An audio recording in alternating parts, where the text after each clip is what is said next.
In this video, we will look at what the central processing unit in a computer is and what it does. The central processing unit, or CPU, is often referred to as the brains of the computer. Whilst this is a little misleading, as it doesn't think, it is responsible for all the processing the computer does. Without it, computers would not be able to do anything with the data they store. First, let's take a look at what the CPU looks like. Here is a motherboard with a CPU on it. You can't see the CPU at the moment as it is under the big piece of metal called the heatsink. As the CPU carries out millions of calculations per second, it gets very hot. We need to get the heat away from the processor before it damages it. To do this, we use a heatsink, which draws it out while a fan on top blows air onto it to move the heat away. A fan on the case then blows the hot air out of the computer. This is one of the reasons you may notice that computer rooms without air conditioning can quickly get warm. All the computers in there are blowing out hot air. You'll notice the Raspberry Pi doesn't have a heatsink.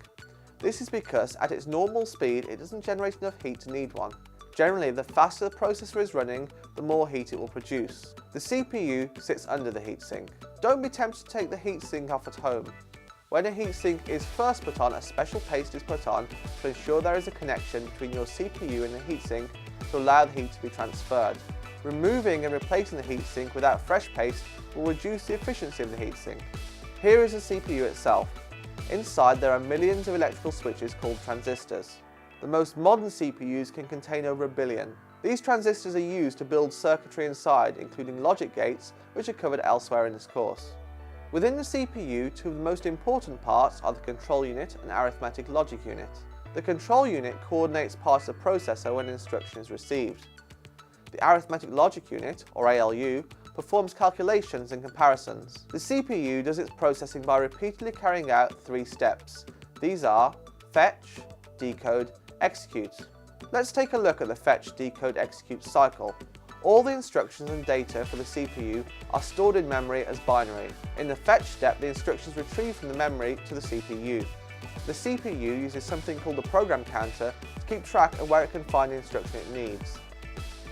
Once the instruction is loaded into the CPU, it needs to work out what the instruction means. It does this in the decode step. Finally, the computer has to carry out the instruction during the execute step. This could be a number of things, including loading data from memory, storing data from memory, or performing a calculation.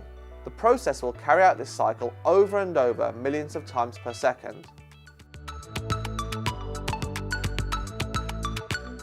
In this video, we've looked at what the CPU is and how it works.